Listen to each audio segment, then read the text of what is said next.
everyone, and welcome to my show. I'm your host, Diana Bewaros, award-winning and best-selling author, Fahrenheit, The Journey of Transformation and the White Within.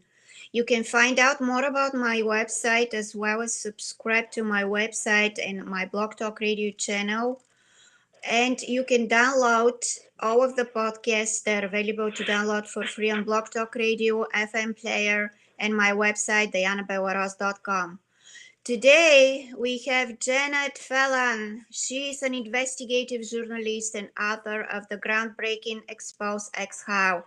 Her articles previously appeared in such mainstream venues as the Los Angeles Times, Orange Coast Magazine, Long Beach Press Telegram. Janet jumped ship and now exclusively writes for independent media. She is also the author of two collections of poetry, the Hitler Poems and the Held Captive. She resides abroad. So, hi, Janet Fallon. Welcome to my show. And we cannot wait to learn about your story, what you have been going through. And I have been following you for the past 6 months. And I just cannot wait for the listeners to learn about your story and why did you get in this situation.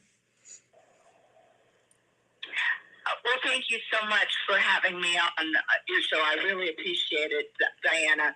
It's actually somewhat difficult for me to talk about my life and what's happening.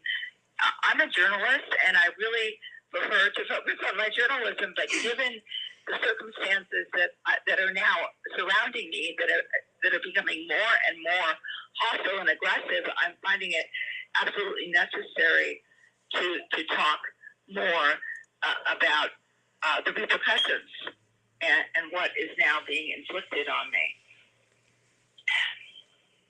So tell us about your situation. Yeah, why are you living abroad? What happened to you? What is your story, basically? Whatever you would like to share with us. Right. Well, I'll try to be real brief about it. Essentially, a family member was murdered, and an intense cover-up ensued. My mother was murdered, Dr. Emily Phelan, and it is clear through the narrative in my book Exile, which goes into the murder, why the murder, what were the energies surrounding this, and what this means to other people, which is, I think, essentially my message here. It becomes clear that that this was a government-sponsored murder. And so, the question becomes why, and I do try to answer that in Exile. And I was essentially following the circumstances that were accumulating around my mother. I was physically assaulted by police officers and rendered into a coma and in a hospital. And following miraculously surviving that, well, I thought, okay, they're taking their best shot. Things are going to calm down now. And they got much worse. So Exile takes you, my book Exile takes you through this narrative. And I did leave the U.S. Permanently, I believe, in 2008. And I have essentially been outside of the country since then. There were further aggressions by law enforcement, and it got to the point where it simply wasn't tolerable anymore. So I left. So I am living abroad. I have another book coming out in a couple of months. It's on the pandemic. The pandemic has been, actually biological weapons has been a focus of my journalism for a number of years now. And I'm really hoping that this book will enlighten people as to what the real forces at play are behind this alleged pandemic. So that will be published by Time Day in the spring. So I'm continuing to work. I'm living outside of the U.S., and that's sort of a nutshell, I think. Yeah. Not being able to live in your own country, it's something that is unacceptable. And I can understand you completely because my mom was killed also in December by the Bulgarian government. And I know very well, and I have questions why. And she has been put through hell. So this is absolutely unacceptable. So, can you tell us what you think about the pandemic? What's going on? Well, as I have attempted to trace through my journalism, the U.S. launched a covert biological offensive program some time ago, and attempted to call it a defensive program. Defense in biological weapons means essentially countermeasures. It means treatments, it means vaccines, that kind of thing. But what the U.S. has done and has been doing for over 2 decades now is quite apart from countermeasures, and is actually redolent of a secret offensive program. And there were numerous statements made over the last 20 years or so by a number of insiders. The pandemic's coming. We're expecting a pandemic. Well, how do you expect a pandemic? I mean, this is a microbial, a very tiny, invisible microbial event. And given the sorts of people that were making this announcement, it also it was sort of a big red flag. But there were so many red flags. For example, following the events of September 11th, the U.S. passed a package of laws known as the USA Patriot Act. And there have been a lot of concerns about all the surveillance authorizations and so forth in the Patriot Act, but embedded in the Patriot Act was a Section 813, the expansion of the biological weapons statute, which gives the U.S. government immunity from violating its own biological weapons laws. A lot of people don't know about that. It's right there in black and white. And so there were a number of, I call them legalistic, rather than legal efforts on the part of the U.S. to cement their immunity should they make a biological weapons attack on their own citizens. So that sort of forms some of the basis of the upcoming book, which goes into quite a bit more depth than that. Why do you think they did this? What is the agenda behind it? I'm sorry, I didn't quite catch that. What is the agenda behind this weapon? Why do they want this? Why they want to get rid of the citizens? What is their purpose? What they trying to accomplish? Well, to understand that, one has to set aside everything that we were taught about what America is all about. I mean, America, on the cover of it all, is all about freedom and justice for all, a level playing field, everybody has rights. A biological weapons attack, which, for example, devastates elderly people in nursing homes. That is redolent of a, shall we say, master race agenda, in which certain people are considered to be dispensable and other people are considered to be fully vested.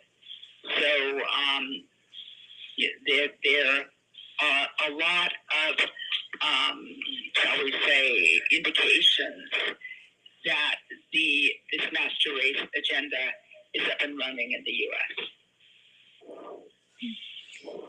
Don't you think this is a global effort to everywhere in the world? People are suffering, people are dying, and what is your opinion about the vaccine? What do you think about the vaccine? Well, I'm not a medical professional, and I'm not qualified to pass to make an informed statement about an mRNA vaccine, although I certainly have been listening to and reading what other people say. And I am aware that there are thousands of deaths now that are associated with the vaccine. And I am also aware that this is an experimental vaccine and that it was, according to actually mainstream news reports, the vaccine was developed and ready back in January of 2020. They got the vaccine done and ready almost immediately upon the report that the coronavirus was now, shall we say, launched. So personally, I will not take the vaccine. I think that there is a danger in subjecting oneself to an experiment, and this is an experimental vaccine. When I look at this whole situation with the pandemic, I am very concerned that there may be what I'm calling a triangulation of efforts that involve, shall we say, responses to the vaccine, responses to the pandemic. The pandemic itself has purportedly killed a number of people. We don't really know how many because the figures are unreliable. That much has been made very clear. But what is being put into play as a reaction to the pandemic is where I think a huge amount of danger lies. And pursuant to this, there is information in my upcoming book about this, but there's also information in articles that I've written that are online at Activist Post. The triangulation of possible attacks includes potentially the vaccine, potentially some very disturbing aspects to being locked down in one's own home, and also what we are calling imposter pharmaceuticals, which they haven't been able to keep as secret as they'd like to. So these are my main concerns. Where people can find your books, because I'm sure they're going to be able to learn a lot of information since you're an investigator and you have been researching this for quite a while. And can you share with us the places where people can find your books? Well, at this point in time, Exile is only available at thebookpatch.com. The upcoming book on the pandemic is being published by Trine Day. It will be available. Actually, it's already got a page up on Amazon, but the book is not yet ready for sale. So we're waiting on a few more things that the publisher has to do. And so it'll be a couple more months. And the book is entitled, the new book is entitled At the Breaking Point of History, How Decades of U.S. Duplicity Enabled the Pandemic. And I think, in a sense, it's a history lesson that brings us right up to the present so that we have a better context in which to place these world-changing events that are now swirling about us. And with a better understanding, we can make better choices. Yeah, absolutely. I'm totally agree with you. It's basically we need to improve ourselves because of who we are. We need to make some difference in our lives, and we need to change as a humans. We kind of lost touch with who we are, and this is not something we would like, to see people who are not the real human beings. We kind of forgot about love, compassion, kindness, connection with other people. And these are the things we need to reevaluate and do some changes. I'm very concerned about what's happened to people because an effort such as this that has the longevity in terms of planning that this pandemic has had, it takes a lot of cooperation among a lot of people. And I'm very concerned that the media isn't doing its job in reporting factually on the deaths associated with the vaccine. They're not reporting factually on the history here, which I've alluded to a bit in the show. So we have a very compliant media, which is not doing its job as watchdog. It's more like a lapdog now. Do you think the masks we are wearing are going to protect us of what is going on around us? Because I can see a lot of masks on the sidewalks, on the roads, and I don't know if we should have special bins where we are going to dispose these masks, or what is your opinion about all of this? Well, see, I don't think the pandemic itself is the real risk. I think the real risk is this triangulation of efforts that rides in on the pandemic. So my understanding is that I certainly haven't researched every single mask that's available on the market, but generally speaking, the cloth fabric is of a certain sort of weave, and generally speaking, from what I understand, the virus, such as it is described to us, is actually smaller. So it enters the weave without any problem. So I think basically that the masks are a psychological device and a propaganda effort to keep us, remembering, we're in a very dangerous situation.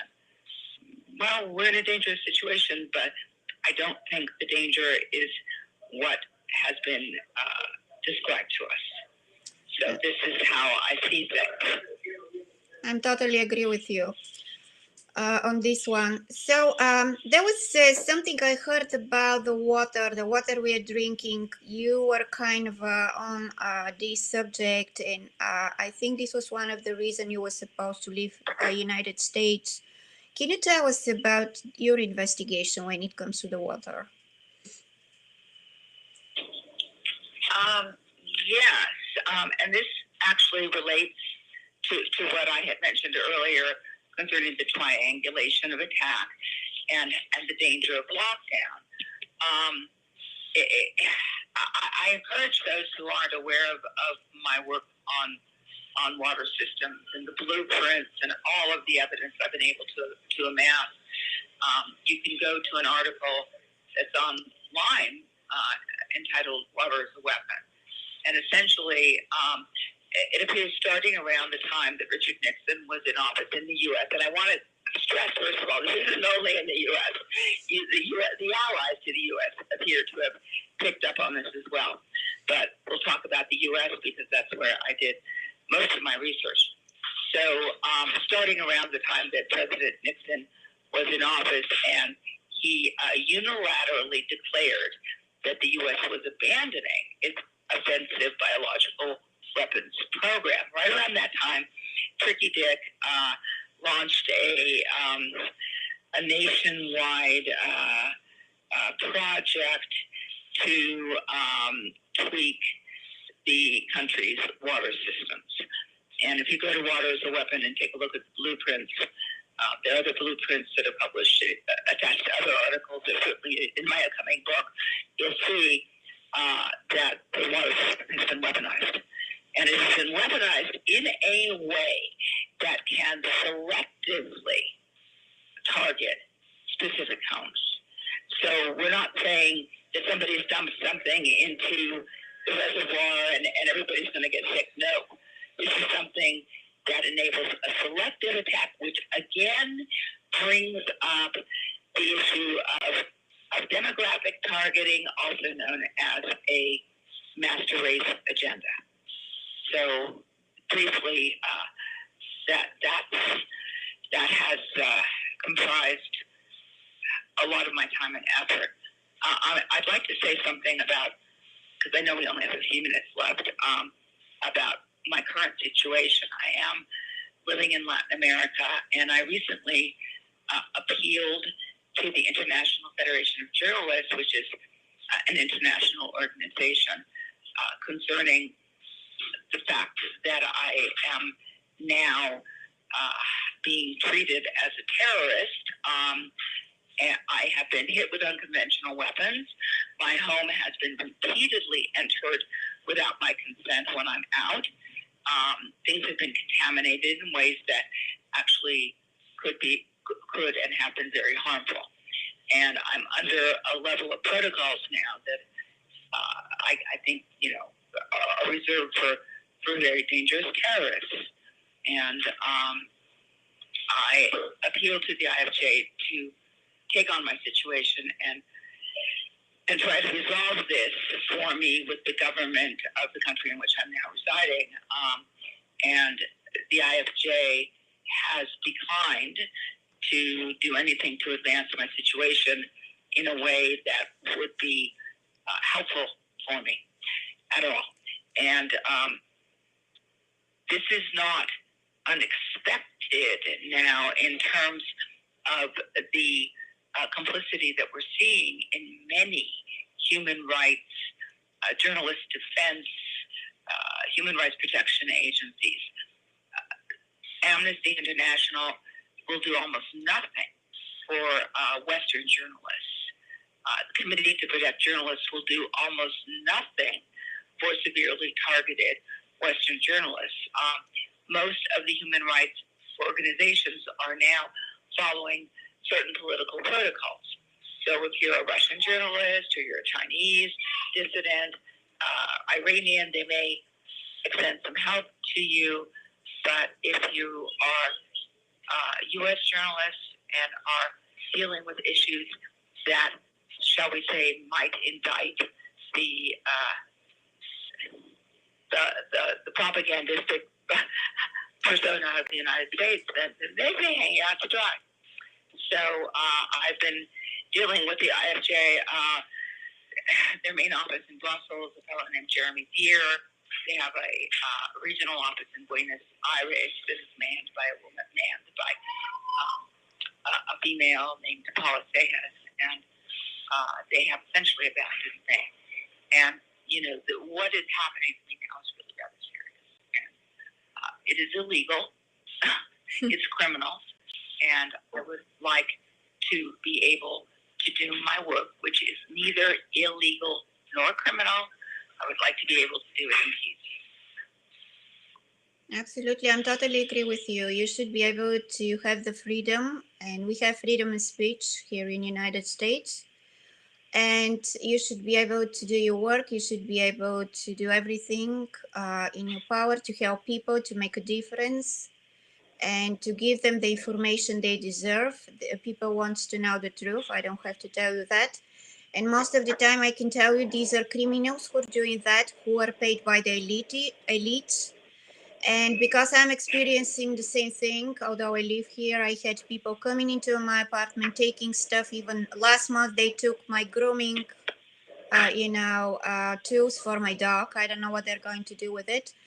But anyway, it's really, really irritating because you don't know what they put in your drinks. And I know very well this from Seattle, Washington. I was exposed to such abuse because this is abusive harassment. They use people who use drugs, who have some kind of a problem, psychological, and of course other substances, which is absolutely unacceptable. And let's face it, we as a journalist, doing our job to making sure that people know the truth. And talking about the truth, my last question for you is, I know we are out of time. Do you think China has anything to do with the COVID?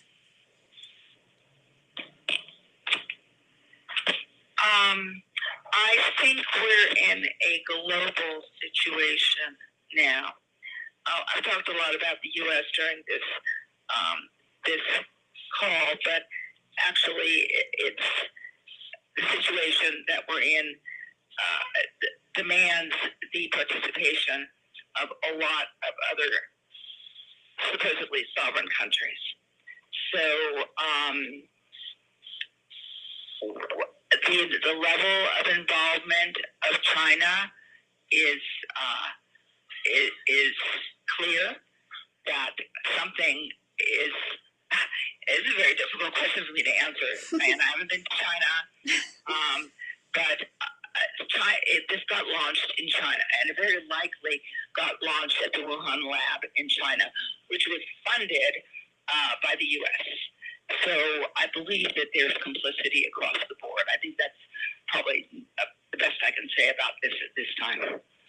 Yeah, definitely. That's what I can share also, because a lot of Chinese people get attacked without, any justification. And I honestly, in my opinion, I feel that, we shouldn't, attack people, and we shouldn't do, this, because we basically don't know the truth, what's going on and what is behind it. And if something happened there, it doesn't mean that all Chinese people should be, mistreated. So, is there anything else you would like to share today with us? I know you're going to hell. I have seen you with this mask trying to get to breathe in your home because there is a gas in your home and who knows what else. And I'm so sorry about that. This is absolute violation of the human rights. And is there something you would like to share with us today, with everybody, when it comes to COVID-19? Anything, how to protect themselves, just things people very, concerned about it. Well, I would really encourage people to go to an article that I wrote a while ago for Activist Post. I'm trying to remember the exact title here. I think it's a pandemic scenario may involve a triangulation of attack. I think that's the title. But if you put in pandemic triangulation of attack, Janet Balin, the article on Activist Post should come up, because the article goes into 3 levels of potential attack on populations that are a result of a pandemic scenario but have nothing to do with the pandemic itself. And I think people need to be very aware that there are other weapons out there that can decimate their health and their viability. So I guess that would be an important thing, I think, for people to read. Yeah, and I heard there is other variation of the COVID-19 coming from different countries. Do you know anything about it?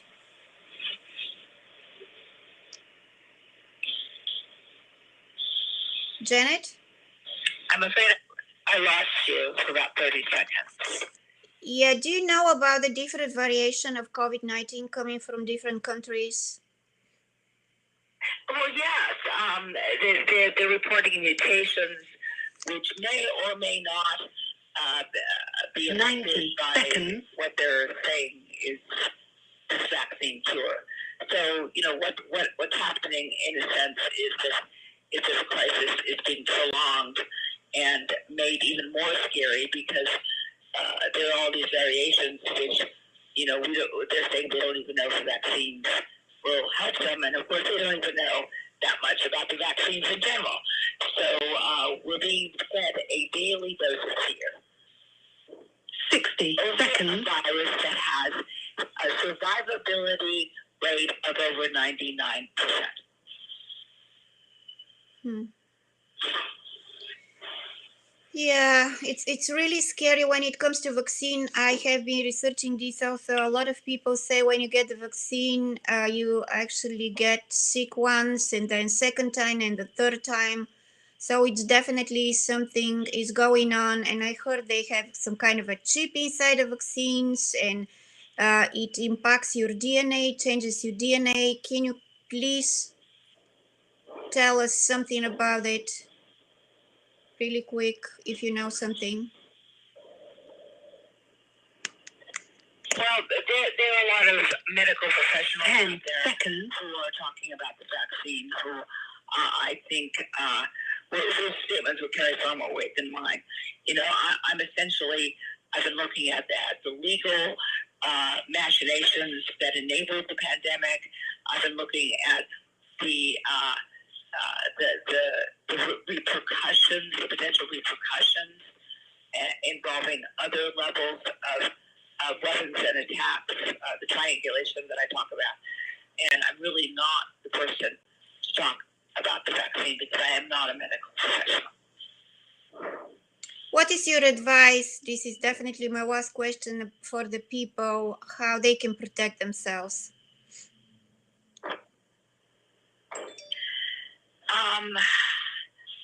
I think we're in a very dangerous situation. I have been encouraging people to think about moving to countries that are not that are less on board with the general pandemic narrative, and to move to countries where, for example, they don't have the double-line water system, where countries that are more disorganized, countries where it's easier to kind of slip through the cracks. And I've also been encouraging people to move out of, in those countries, to move out of the cities because I think it's safer in rural areas. So I think that's kind of my closing comment here. Okay. We have to really look very carefully at our situations and make some decisions. Thank you so much, Janet, for being on my show. Your information was absolutely amazing. It's really, really important for the people to be educated. Education is number one. And continue to do your work. Stay safe, please. And I know you're going through so much, and I would definitely have you again on my radio show. And all the information about the books and everything is going to be available on Blog Talk Radio. You can click on the link and find Janet's books. And thank you for being with us. I hope this information is going to make a difference in your life. That's the purpose of my show, to help you, to educate you. And I wish everybody amazing weekend. Thank you, Janet. And I wish you amazing, amazing weekend as well. Thank you so much, Diana. God bless and take care. God bless you. Bye. Bye.